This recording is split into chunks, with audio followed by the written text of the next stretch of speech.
बाहेर निघूया आता. चला फटाफट फटाफट.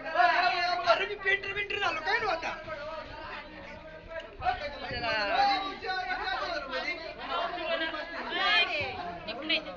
काय कुठे पाण्यात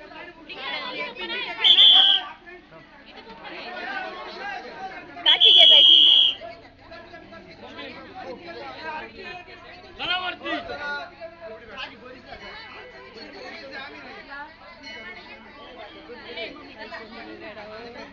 मंदिरातून बाहेर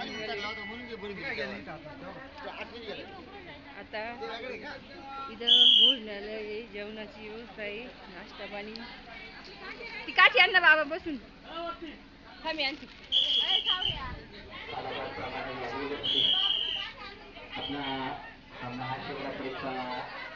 ओ मावशी तेवढी काठी घ्या ना बाबा बसून. तुमच्या आमच्या सर्वांच्या उपस्थितीमध्ये अगदी प्रेमळीच्या वातावरणात आणि आनंददायी वातावरणामध्ये साजरे होतोय. आता आम्ही चंद्रगडावरून निघलोय बाहेर.